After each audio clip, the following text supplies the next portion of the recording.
In our first story, Behind Mansion Walls, a Wild West wrenching dynasty. Pound for pound, the toughest guy I ever met in my life.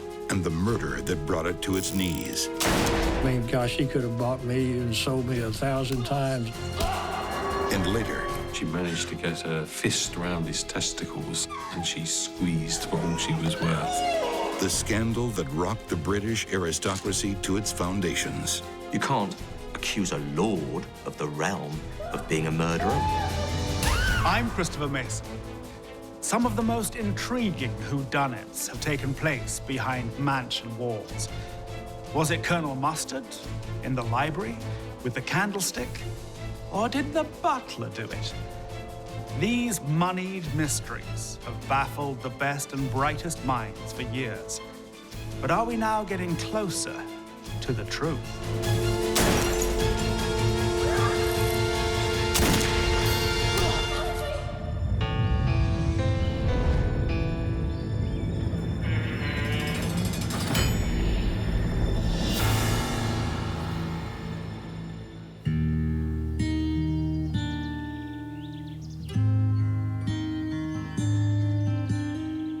Osage County, the heartland of Oklahoma's Great Plains. As we entered the gate, we continued for 5.5 miles down the road to get to the ranch. I never realized there was a ranch this size. The only thing bigger than the Cross Bell Ranch is the mystery that surrounds it. In 1970, this is the domain of 32-year-old E.C. Mullendore III. E.C. Mullendore was the owner of the largest ranch at that time in Osage County. And the largest bank balance. E.C.'s net worth is estimated at over $37 million. More than $230 million in today's money. Hello. Yeah. I mean, everything up there was nice. They liked to show it off. Andy Surratt is a former Osage County veterinarian and friend of E.C. I mean, gosh, he could have bought me and sold me 1,000 times, you know, but we become real close friends, I thought. From his mansion at the center of the ranch, E.C. can look out on the 4 points of the compass and know that the horizon belongs to him.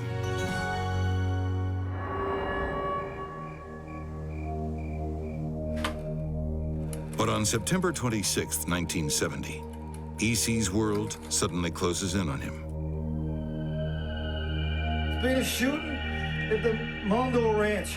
And who's being shot? A.C. Mullendore. I think he's dead. I was called at about 4:30 or 5 a.m. on the morning of September the 27th by an attorney here in town, and they had requested my assistance to provide protection for Linda Mullendore and for her family. E.C. Mullendore had been shot the previous evening. We didn't know what we were getting into as we drove to the ranch. So far, everything police know is based on the statement of the only eyewitness, E.C.'s personal bodyguard, Chub Anderson. He told this story. They had just returned from on the ranch somewhere around 11 o'clock that night. E.C. went down in the basement and was eating some dinner which had been left over by one of the maids. And Chub was upstairs running bathwater. Heard a shot go off downstairs. He immediately ran downstairs. As he entered the room, he was accosted by 2 men in suits who shot him through his right rear shoulder, and then they ran up the stairs. Chub pursued them. He had a .25 automatic in his waistband. Discharged his firearm, shooting a number of shots at the sliding glass door and out the glass door. After discharging his firearm, Chub went back downstairs. Found E.C. shot between the eyes. E.C. is dead when the ambulance arrives. But instead of leaving his body at the crime scene, medics take it to the hospital, compromising the evidence. The biggest mistake was removing that body. He was immediately cleaned up. He was immediately scrubbed. Cleaning the body removes potential traces of the attacker's blood or gunpowder residue on EC's hands. But wounds on his skull suggest there was a struggle before EC died. So did he fight back? Did he shoot first? Police can't tell. Once that body was removed, there was no way to reconstruct that crime scene at that time.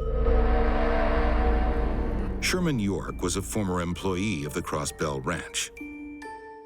I went out to Mullendore during the summer of '71, and my job was just to do maintenance for Miss Mullendore, whether it was getting out her trash, washing the windows, taking care of her dogs, just doing our jobs for her. But Sherman never expected his duties at Crossbell Ranch would include cleaning up after a fatal shooting. I heard that he had been shot through the windows at his house and everything, and they didn't know who it was. And I thought it was a tragic deal for him. And I drove up out there. I could see it was 4 to 5 bullet holes in the sliding glass doors. The gunshots were still there, the holes. And then when we opened up the door to clean it up, the floor was still kind of sticky. But I couldn't believe I'm out here cleaning up a place where someone has been shot, you know. But we got all that and put it in trash bags and cleaned up. Law enforcement now has only the testimony of EC's bodyguard, Chub Anderson, to rely on. But is he telling the whole story?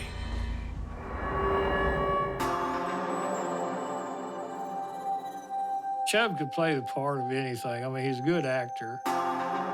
Chub would come into the office with EC a lot. They'd run together a lot. I think it's just the fact that EC liked somebody with him, somebody to talk to, confide in, and Chub was that person.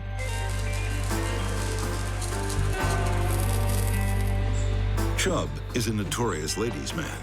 Some say he has eyes for the boss's wife. Chub had a way with the women. He had a cute way about him and a cute style and kind of an all-shucks type way with him. Never had any trouble finding women or picking women up.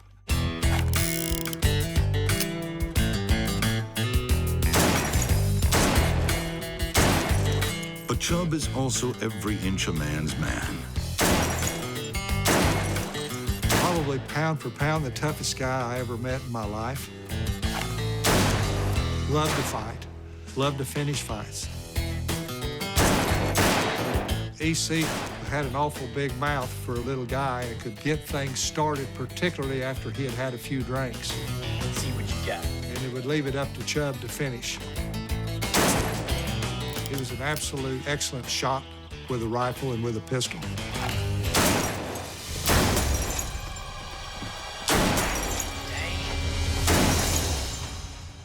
Some fine shooting, Chub. Yeah, he was great. Fast, too. I don't know if he ever shot anybody, but I guess he would if he needed to. Can I get you a drink? Oh, thank you. It turns out that in the months leading up to the murder, EC had been doing business with some dangerous individuals. And if a fight started this time, it would take more than Chub's fists to finish it. The problem is, E.C. Mullendore isn't alone in his dreams of building a vast empire, and he may have come up against a foe who feels no compunction to follow the code of the Wild West. Forget 10-gallon hats and cowboy boots. These gentlemen are all about custom suits and concrete shoes. There had been all sorts of unsavory characters on the ranch. There had been, quote, members of the mafia or syndicate from Kansas City on the ranch, people with criminal histories. Everyone was packing guns.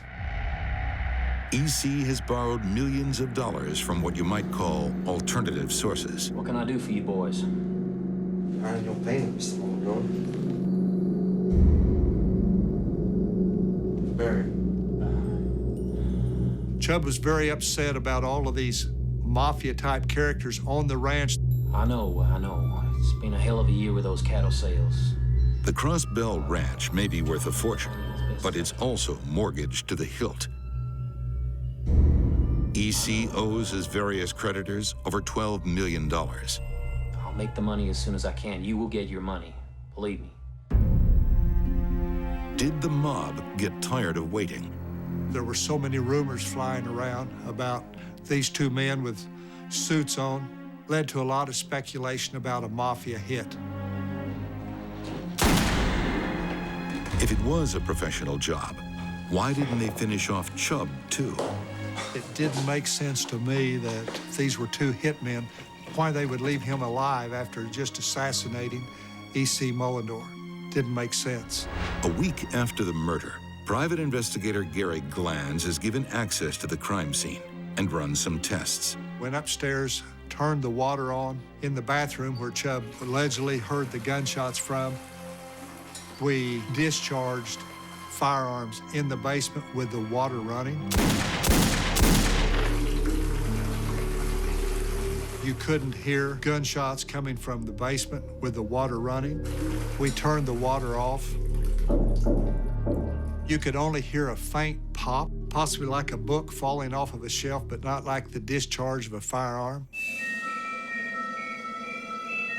Glenn shares his information with police, who have their own ideas about what really happened. The theory by law enforcement was that E.C. had shot Chub and that Chub had taken the gun away from him and killed E.C. There was also some speculation that E.C. had committed suicide and that Chub had covered it up. Police hear that prior to his death, E.C.'s marriage was on the rocks, and he'd been drinking heavily. Will you stay if I stop drinking? I'd visited with E.C. probably 10 days before his death, and he had a lot of problems. That's my last drink right there. With the possibility of losing his family. Come on, Linda. You can't leave me. Not now. It's not just the drinking. It's the people you bring here. It's you. Losing the ranch, probably. I'm doing this for the children.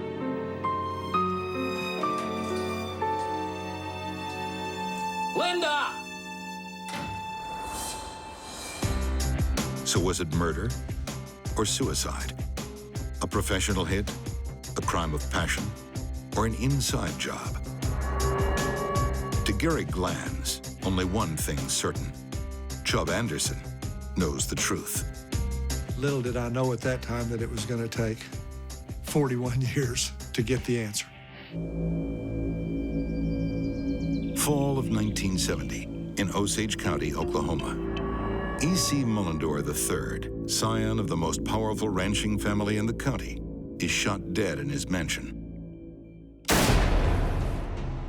Gene. It was all over. I mean, newspapers, TV, radio, everything, you know, because it was an empire. There's been a shooting at the Millionaire Ranch.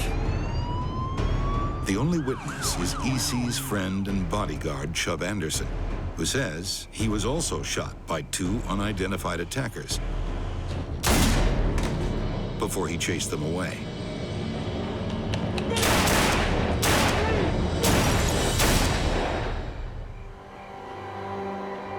There was some speculation of the contract hit by the mafia. But parts of Chub's story don't add up. The police wonder whether rumors of marital breakdown could be linked to E.C.'s murder. Linda Mullendore had recently moved to Tulsa to get off the ranch with her family and to get out of the chaos and the turmoil that was going on the ranch at that time. That's my last drink right there. In the lead up to his death, E.C. and his wife Linda are fighting, and their marriage is falling apart. It's not just the drinking.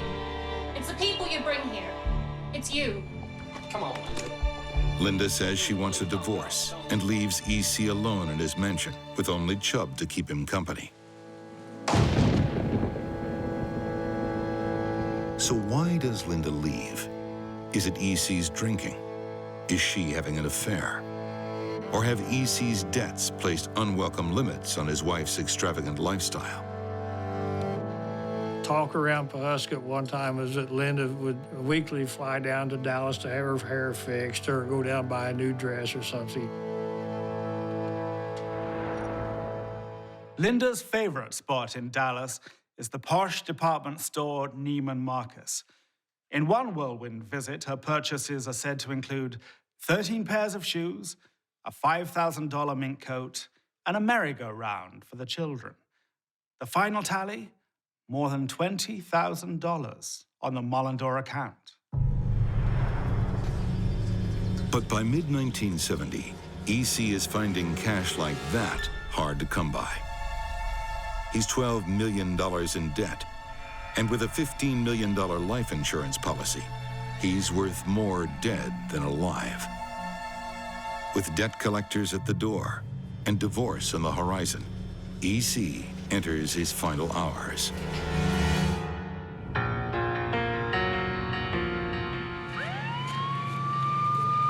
The night of that shooting, Linda's attorneys had made arrangements with the Osage County Sheriff's Office to serve divorce papers on E.C. Mullendore. And it's not just the sheriffs who are in on the plot. Chub had agreed to assist the Osage County Sheriff's Office in serving those papers. What the hell are you doing? Oh, the cops. I don't care. Step on a Chub. No. Chub pulled over per the agreement. E.C. became very irate with Chub for pulling over. Drive! Come on! Chub sort of unnerved at that point, wanting to get E.C. served, but still having a loyalty to his boss, floorboarded that Chevrolet Chevelle. Chub would step on it. Let's go!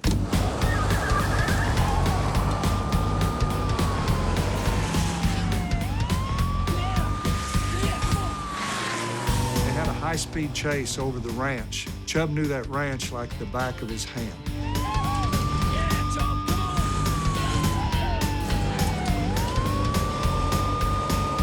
Needless to say, with all the dust and commotion, he outran that deputy sheriff. In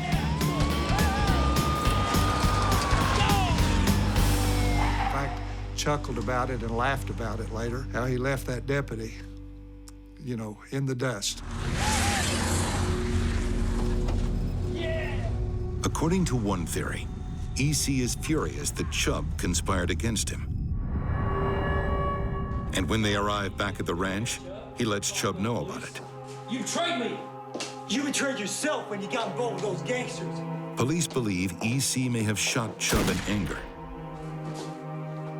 causing Chub to retaliate. But Chub says that's not the way it went down. Chub categorically from day one denied that EC shot him, and he took the gun away from him and shot him. 8 months after the shooting, private investigator Gary Glanz arranges to meet Chub. I was driving a black Ford Thunderbird with big whip antenna, and that car was wired for sound. We spent 2 hours him reminiscing about his relationship with E.C. Mullendore and the family. I just want to know why everybody thinks I'm a guilty person. How much he loved him. But I liked him. I really lost one of the best friends I ever had. What happened after E.C.'s death and how it affected him. And I was still of the theory that he had disarmed E.C. and in a fit of passion, shot and killed E.C. I'll tell you one thing. Well, you're closer than anybody's been. He said, if I ever think I'm gonna die, I want you to get there quick, because I'm gonna tell you what happened. After one further meeting, Glanz loses touch with Chub, but continues to work for Linda Mullendore as she fights for EC's life insurance. In November 1971, Linda finally gets her payout. At that time, it was the largest amount of money ever paid in the history of U.S. insurance on an individual death. Is that huge insurance payout why EC took a bullet? Folks have been killed for less. The only one who might know for sure is Chub Anderson. And in 1972, he disappears.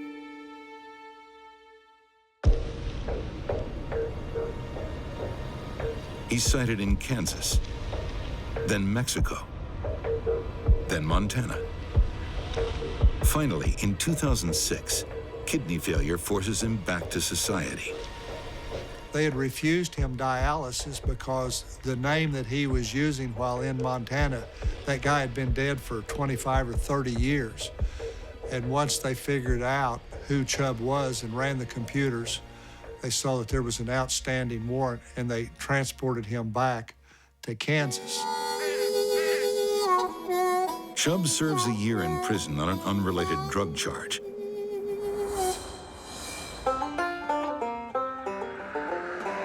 He's released in 2008. And in September of 2008, my phone rang one day here at the office.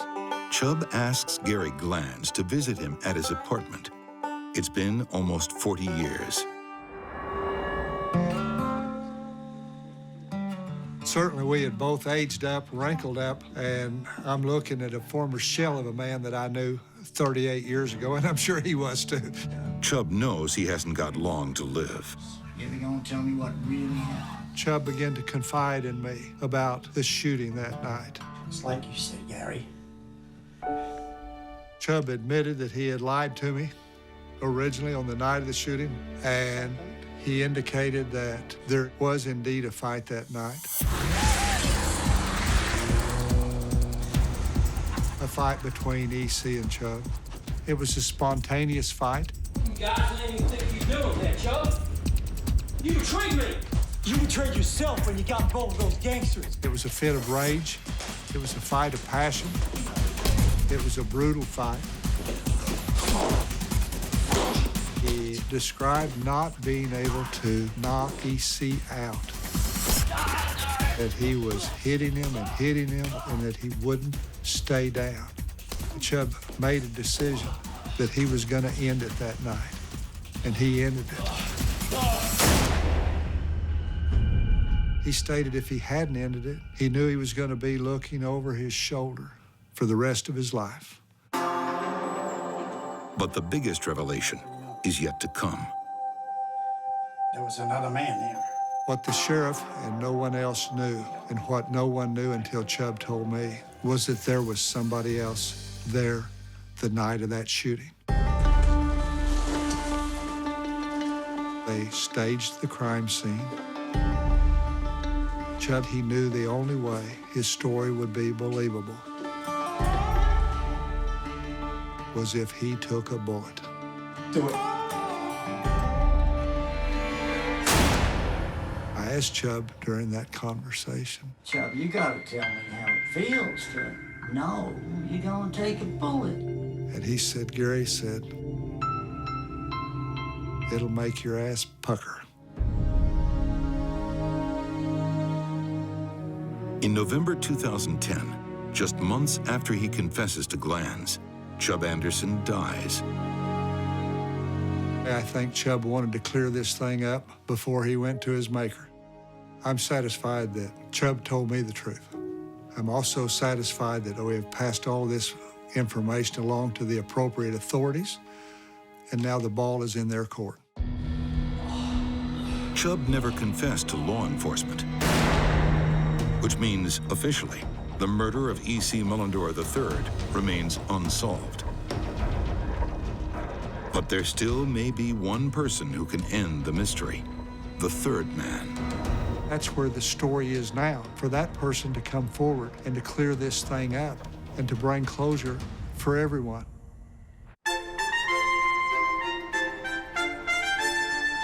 Half a century ago, British society is fiercely divided along class lines. There was no social mobility. You were either upper class or working class. In London, the divisions are literally set in stone. Like a monopoly board, the city is separated into rich and poor. Take a ride to the blue end of town, and you'll find the old money set. The best addresses in London: Belgravia, Kensington, the prime streets. For a house on this part of the board, you could be looking at $150 million. Only the highest class of society lives here, in peace and tranquility. Until November 7th, 1974, when all that changes. A bleeding woman runs in to the Plumber's Arm pub in Belgravia, screaming. Somebody's just trying to kill me. He's in the house. The desperate woman is none other than Lady Lucan, wife of the distinguished aristocrat, Lord Lucan. Call an ambulance. It took a good hour before they discovered the body in the basement. That chain of events kicked off what has become the biggest murder mystery in this country. The Lucans were long-standing, very historic aristocrats in London. Their house was a very beautiful 3- or 4-storey townhouse in Belgravia, which is a very wealthy part of London. Their lifestyle was enviable and luxurious and comfortable.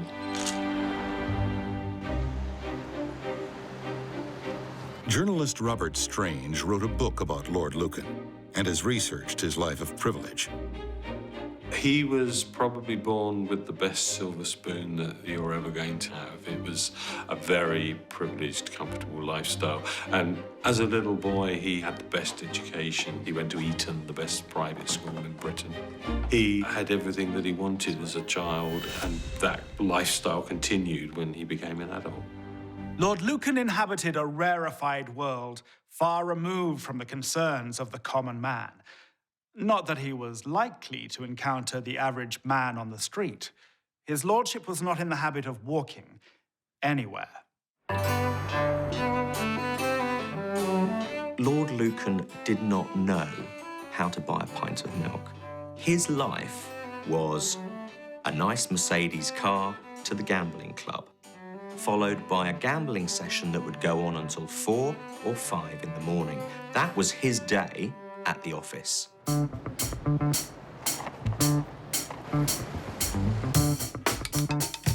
Lord Lucan is a regular at London's most exclusive private casino, the Claremont Club.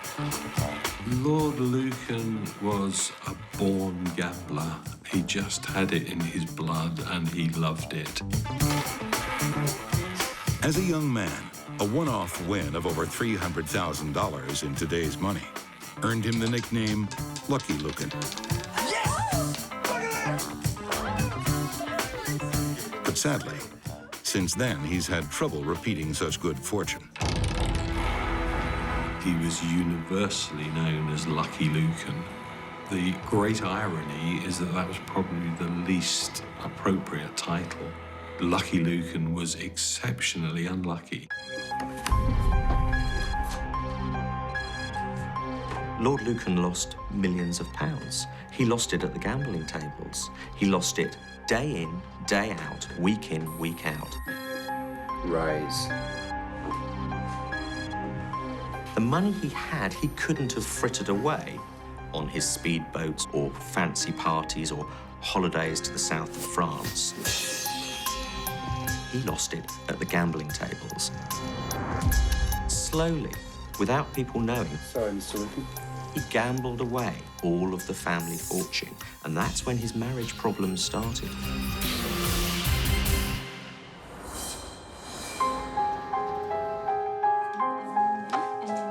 Lady Lucan is fed up with her husband's gambling ways, and she's not afraid to cause a scene, even in front of the help.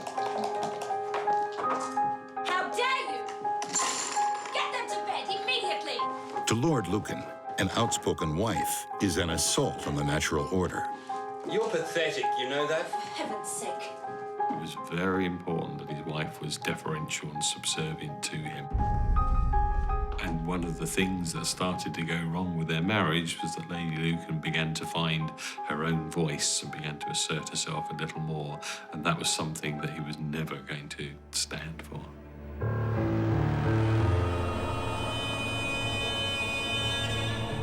Determined to make our children as mad and as miserable as you are.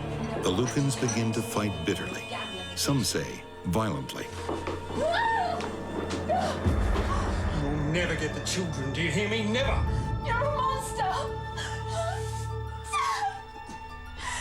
In 1973, Lord Lucan moves out of the Belgravia mansion. He launches legal action to gain custody of their 3 children, Smile, Veronica. claiming his wife is mentally ill For God's sake, would you please smile? and therefore an unfit mother. He had a child custody hearing in the divorce courts.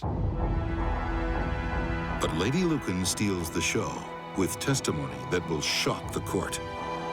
She suddenly told the court that he engaged in a number of questionable sexual practices. He ordered a rubber exercise suit, and each night she was made to put on this rubber exercise suit and jump up and down doing exercises at the end of the bed until she was hot and sweaty. And then he would allow her to take the suit off and take her into his bed.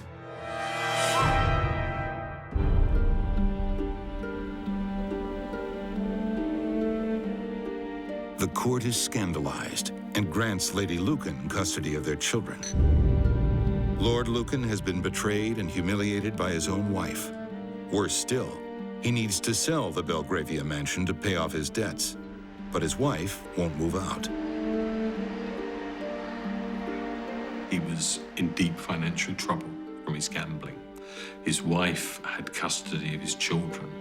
If only Lady Lucan would disappear, Lord Lucan's problems would vanish too. And then, as if by magic, blood everywhere, all over the walls. He said there had been a fight, that someone had been trying to hurt his wife. a seemingly random attack, and Lord Lucan's problems are solved. Veronica! Or are they? Lady Lucan had accused him of being the attacker. I didn't do anything. We can't have a manhunt for a lord.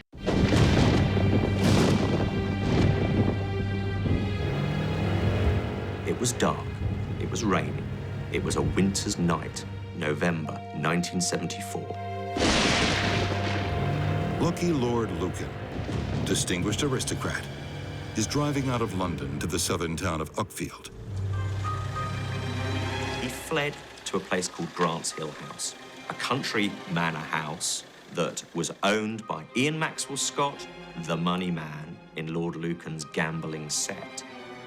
He was in London that night. He wasn't at the house, but Susan Maxwell Scott was in.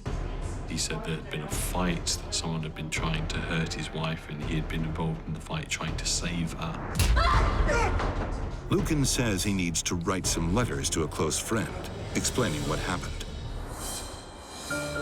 Stay as long as you need. He wrote 2 letters saying something horrendous had gone wrong that night. It wasn't my fault, but I know I'm going to be hung out to dry for this murder.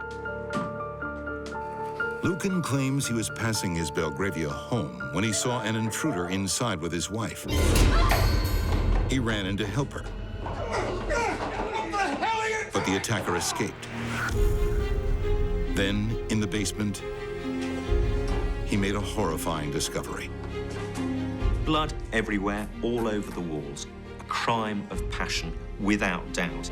His children's nanny, dead and stuffed inside a sack. And his wife beaten within an inch of her life. Veronica! Veronica! But Lucan's nightmare was only just beginning. You did this! Lady Lucan had then turned on him and had accused him of being the attacker rather than her saviour. I didn't do anything. What are you saying to me?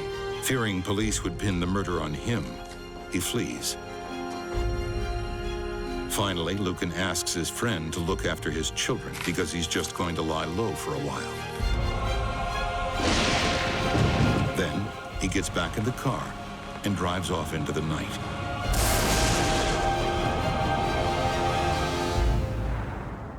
And as that car goes hurtling down those English country lanes, he escapes a scene quite unbecoming for the 7th Earl of Lucan.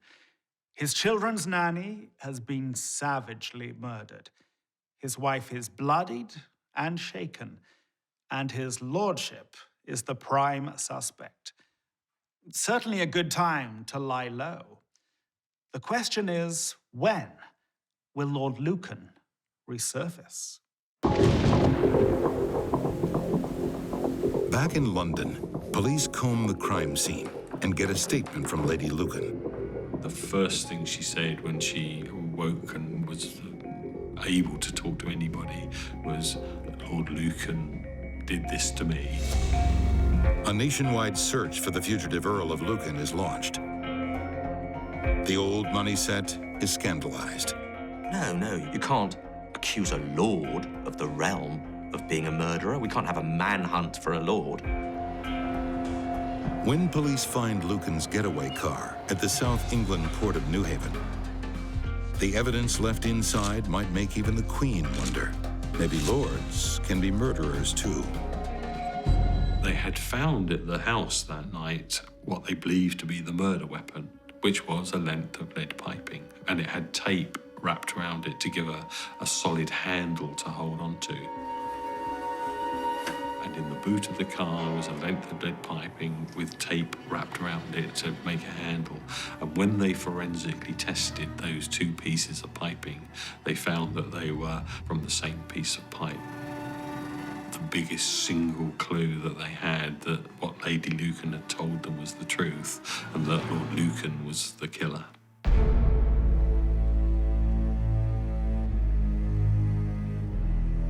But why would Lord Lucan kill the nanny? And where is he now? Did he escape across the Channel to France? There was only one ferry that night, just before midnight, and I've spoken to the police officer who said I saw everyone go onto that ferry and no one matched the description of Lord Lucan. So how did he get out the country, or did he?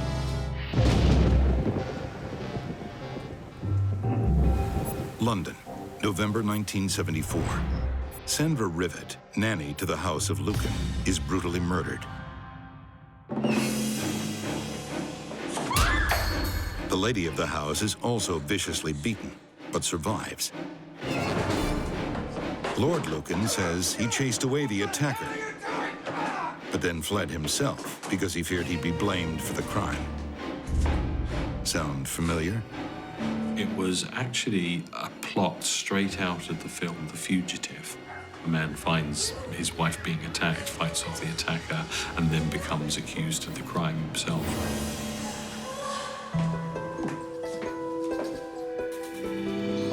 The difference is that the accuser this time is the victim herself. Using Lady Lucan's statement, police construct their own version of what happened that night. Lord Lucan set out that night with a clear plan to kill his wife. It was a very good plan, and he would have got away with it if it was not been for one unfortunate error. He knew that his wife, Lady Lucan, at 9 o'clock every night would let herself down into that basement area, would walk down those stairs and would make herself a hot drink before retiring for the night. As she stepped off that bottom step of the stairs, he was waiting.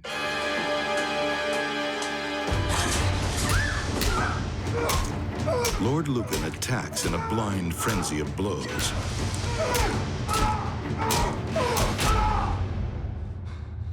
And he was covered in blood. Lucan stuffs the body into a large U.S. mail sack, then heads upstairs to use the bathroom on the ground floor. So he goes upstairs. To his horror, who does he meet? His wife. John, what the hell are you doing here? For me, that has always been the absolute essence of this astonishing murder story, this moment. Lord Lucan thinks I have just murdered my wife. I have put her upside down in a sack in the basement. And now, there she is, perfectly well, large as life. He flew at her and attacked her as well. Unlike the nanny, Lady Lucan fights back. She managed to get her fist around his testicles, and she squeezed to all she was worth. And the pain was such that Lord Lucan dropped the weapon he was carrying. And he just gave up. It stopped him in his tracks. What had become a frenzied killing was suddenly stopped. He sat there going, what have I done? I've murdered the wrong person. John, what the hell have you done? I've killed the nanny. Lady Lucan was very clever. She sympathised with him. She said, It's all right. I can help you. "You just have to help me because I'm really hurt." So Lord Lucan helped her to go up one more flight of stairs to her bedroom. And he laid her down on their marital bed, and he walked into their ensuite bathroom, and he was going to get a towel to try and staunch this flow of blood. Lady Lucan heard the taps being turned on, and she seized this opportunity. Lady Lucan runs for her life, runs out into the street. He has to disappear.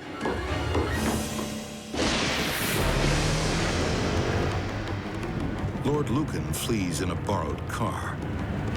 He knew it was the perfect getaway vehicle. That's why he borrowed it.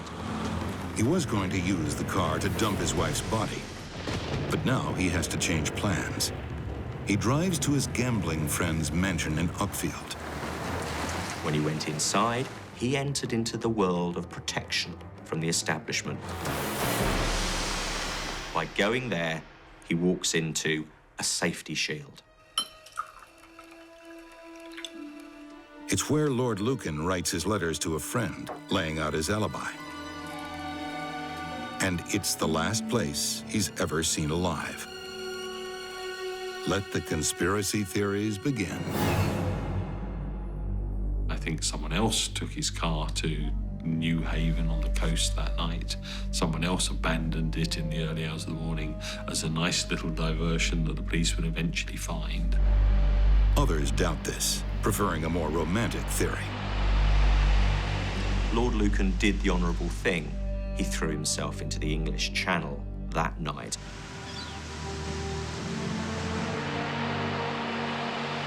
Yet more theories emerge. One of his multi-millionaire friends had his own private plane. If I was a gambling man like Lord Lucan, I would bet on the private plane route to get out of the country. But where did he go? Ever since the night that Lucan disappeared, there have been sightings from every corner of the world, literally. Lord Lucan has been spotted in India, Barbados, even New Zealand, where in 2007, he was found living in a car with a pet possum named Redfern. Sadly, they've all been hoaxes, which means that if he is still alive, the noble lord has a remarkable talent for staying hidden. So would the real Lord Lucan please stand up?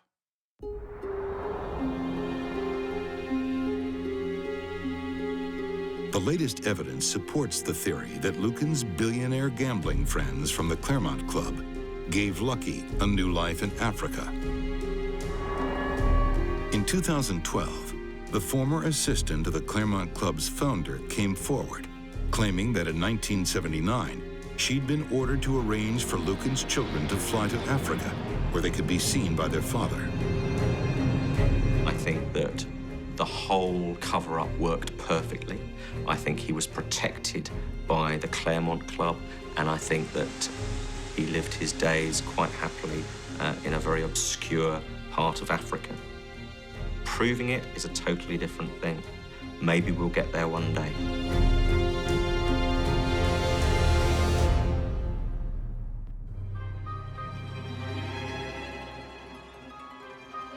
Some believe the reason there have been no confirmed sightings of Lord Lucan since 1974 may be because he has altered his appearance. We know that Lord Lucan had had reconstructive plastic surgery on his nose 6 years before the murder of Sandra Rivet. This was a powerboat accident. He was out, one of his very powerful, expensive powerboats in the English Channel. He hit a bit of debris, went crashing onto the steering wheel and ruptured his septum. Now, he was seen by a plastic surgeon.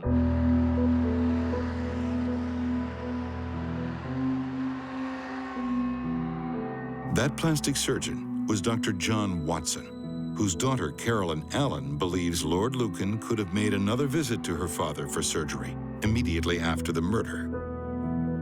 people quite possible. If they had him as a surgeon once, if they needed extra things done or surgery done, they would go back to him as a surgeon.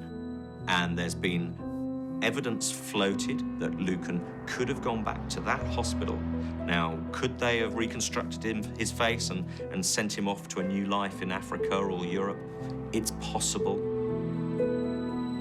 Could he have been hidden and covered in bandages for 4 or 5 weeks and lived in someone's outhouse in a country house somewhere down here near the south coast, undetected?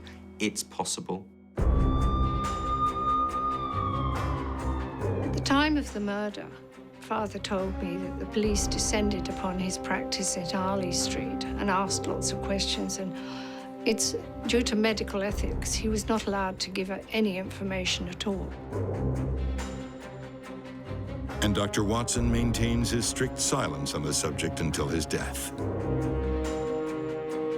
When I last saw him, which was at my mother's funeral, and I said, "Look, Daddy, did you operate on Lord Lucan after the murder?" And he just went, which is what he would do. Father had a sense of humor, and he liked mystery, and he wasn't going to give an answer at all. Like so many of the other tales that surround Lord Lucan's disappearance, for now, the cosmetic surgery theory remains just that, a theory. This is a murder that still rates as one of the top unsolved murder mysteries in Britain, and some people say the world. It was a murder that shocked the British establishment. A young woman in her prime, of a low social class, she was a nanny and a cleaner, bludgeoned to death in the basement of a flat or house owned by one of the top families in the country, the Lucans.